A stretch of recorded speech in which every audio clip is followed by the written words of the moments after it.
A group of congressmen and women are demanding answers from Homeland Security Secretary Kristi Noem concerning reports of poor quality food and, in some cases, lack of food and water provided to immigrants held in U.S. Immigration and Customs Enforcement facilities. Let's go ahead and bring in U.S. Representative Robin Kelly, who is leading this mission. Thank you so much for your time, as always.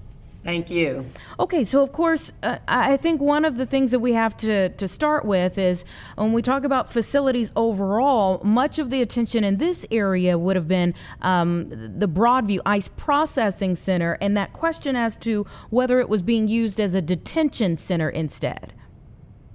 Right, they nuanced it, but I think they did that so they didn't have to give permission for members of Congress to come in. They said it wasn't really a detention center, it was something else. So that's why they held us back until Congresswoman Underwood went in, but there were no detainees there. Yeah, what were some of the reports maybe that stuck with you from one, maybe some of your constituents, what they've told you about the conditions in there, but then also what Congresswoman Underwood saw herself. We spoke to her right after she came out. Yeah, I think the people that we've gotten feedback from said that the conditions were deplorable, from the food, the health and safety. I remember the mayor of Broadview saying that Kristi Noem herself wanted to go to the bathroom, but she wouldn't go to the bathroom in that facility. They had to drive her a mile to go to the bathroom at the Village Hall. But we've heard people were crammed in. How often they could take a shower or clean themselves, and then the condition of the foods that they were given. Yeah, and certainly a part of this would go toward, okay, how many people was the facility expected to hold versus when the operations were being ramped up, how many people were actually in there, and nobody knows really. Right, we've heard 150, we've heard different numbers, but you're correct that no one knows exactly because they weren't very open with their operations. Mm-hmm. And so when you think of not knowing how many people are in a facility, then you don't really know or can prepare for how many people you're expected to feed. That's true, but I don't think they really cared like you should care. I don't think they, from information we've gotten, about the condition of the food not being cooked properly or the same food. So I just think that they were just going through the motions when it came to the people they were detaining in many, many ways. Yeah, and of course that aspect of it went to court, the conditions that people were being held in. I remember there were several people who were on the stand who talked about like stale bread or sandwiches that they were eating day in and day out. What were some of the other things when you talk about poor quality food? What were some of the things that would be in that category? Well, we heard, bloody food, very processed food, the same food over and over, food not cooked. One hearing we had, one of the husbands talked about, because his wife is being detained and she's sick. I believe she has high blood pressure and maybe some other things. And the food that they were giving her, it made her sicker. Yeah. So, of course, state-run or a federal facility, if it were like a prison or something of that sort, would have some type of responsibility legally for medically making sure that they were giving people what is in line with their medical needs. Right, there's standards and guidelines, but even ICE's own website claims that detention is not supposed to be punitive, but they still don't seem to be following the rule of law. That was their whole mindset. Everyone's guilty. We're going to be punitive. We're not going to respect people, whether they were in or even, the protesters or family members coming to check on the outside. So in demanding answers, what are you expecting to happen? Well, we want answers with, what food was served. We've heard there was a lack of food, a lack of water. Like, what is the truth? And hopefully we will learn the truth, how many people they were feeding and how much they were feeding them. We heard cases of spoiled food, moldy food, and again, not enough food. Mm-hmm.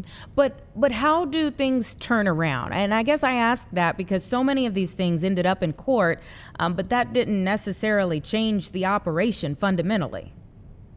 Yeah, but I think that if people know we're looking, and more people are looking, and more people are aware, and the media keeps it in the news, I do really think, that helps, and that encourages these facilities to stick to the standards that they're supposed to stick to, that we're not letting them get away with it. They're not, sneaking things, that people are aware of what they're doing and are looking.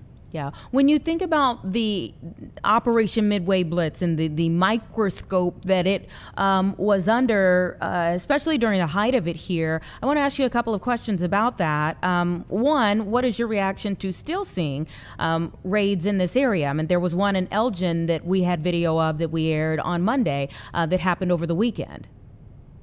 I mean, it's absolutely ridiculous. He claimed he was going after criminals, and that hasn't proven to be true. He has traumatized the Chicagoland area. Not just Chicago. You just mentioned Elgin. We just talked about Broadview. The Chicagoland area has been traumatized.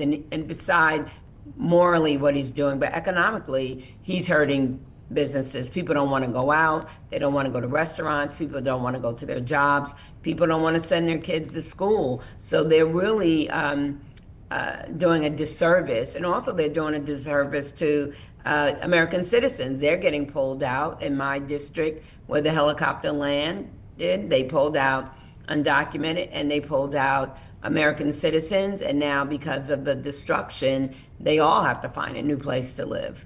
Yeah, and I know that is an ongoing conversation about the people who were inside of that building that was raided, and I believe they have to be out maybe by this week.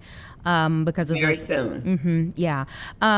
For the situation in Elgin, the federal government says that they were after a suspected gang member, suspected Trende Aragua gang member. The Assistant Secretary Tricia McLaughlin said that about that, and she says that this yet again underscores the serious lack of vetting by the Biden administration on the millions of, and these are her words, aliens that they allowed to come into the country. What do you say to people who say, are you fighting for people who, one, aren't in the country illegally, and two, may have done horrible things to end up where they are? I'm not fighting for anyone that is a criminal or doing wrong things, but again, the gentleman that shot the two National Guard members in Washington, D.C., they came through under asylum under Trump. And I have concern about, anyone that shouldn't be here and it has a criminal track record. But frankly, I have a concern of who he's hiring as far as ICE. Very concerning who are behind those masks and what are their qualifications, the way they're treating people. They seem somewhat like a gang too. Yeah. Are you still pushing to get inside of these facilities? Again, I know we've seen so many people kind of come up and be turned away, and then Congresswoman Underwood was able to get in. Are you still pushing to try to get in and see the facilities yourself? Well, since the Congresswoman saw that one, I don't know if it's necessary for me to go there, especially when no one's there. But if I have the opportunity, I know there's one I was invited to in Detroit, but I just can't mesh it with my schedule. But I would like to see conditions that people live in, just to check to see, if people are okay. I have been in facilities before, but this was, years ago now, I guess Trump 1.0. Well, please keep us updated on where things go from here. Again, I feel like, we're still processing a lot of the legalities as to what happened in our area, and now we're seeing things in other parts of the country as we still try to, farce out what happened here. I certainly will be back in touch. Okay. All right. Thank you so much. Happy holidays Thank to you. you.